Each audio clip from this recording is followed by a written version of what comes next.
হে বন্ধুরা, কেমন আছো সবাই? আশা করি সবাই অনেক অনেক ভালো আছো। নতুন একটি ভিডিওতে তোমাকে স্বাগতম। এই ভিডিওতে আমরা দেখতে চলেছি তুমি কিভাবে চাইলে তোমার যে ফোল্ডার রয়েছে সেটাকে তুমি কিভাবে হিডেন ফোল্ডারে রূপান্তরিত করতে পারো খুবই সহজে। তো এই ফোল্ডার তৈরি করার জন্য কিন্তু আমাদের কোনো ধরনের নাম বা কোনো ধরনের কিন্তু আইকন থাকবে না। এই ফোল্ডারটা কিন্তু সম্পূর্ণরূপে হিডেন থাকবে। তো চলো বন্ধুরা, কথা না বাড়িয়ে ভিডিওটি শুরু করা যাক। প্রথমে আমি একটি নতুন ফোল্ডার তৈরি করে নিচ্ছি। এখন এখান থেকে তোমাকে টাইপ করতে হবে alt+0160।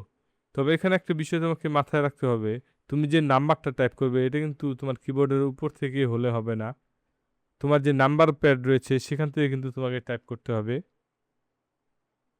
তো আমি alt+0160 এটা টাইপ করে নিচ্ছি এবং দেখতে পাচ্ছ এখানে যে নামটা রয়েছে সেটা কিন্তু সম্পূর্ণরূপে হাইড হয়ে গেছে। এখানে কিন্তু আর কোনো ধরনের কোনো নাম নেই।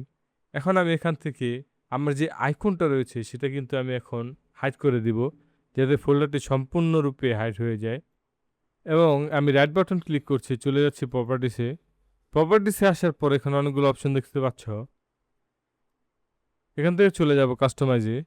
কাস্টমাইজে আসার পর এখান থেকে দেখতে পাচ্ছ চেঞ্জ আইকন। এই আইকনটি আমি চেঞ্জ করে দিচ্ছি এবং আমরা একটু স্ক্রল ডাউন করব এখানে।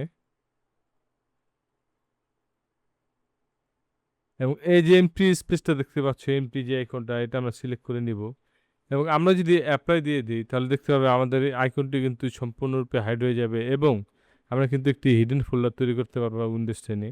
তো অ্যাপ্লাই করে দিচ্ছি। তো বন্ধুরা দেখতে পাচ্ছ আমাদের কিন্তু কোনো হিডেন ফোল্ডার নেই। যদি আমি রিফ্রেশ দিই তাহলে দেখতে পাবে নেই, কিন্তু যদি আমি স্ক্রল ডাউন করি তাহলে দেখতে পাবে এখানে কিন্তু একটা হিডেন ফোল্ডার রয়েছে। দেখতে পাচ্ছ বন্ধুরা? তো বন্ধুরা এভাবে চাইলে কিন্তু তোমরা খুব সহজে হিডেন ফোল্ডার তৈরি করতে পারবে।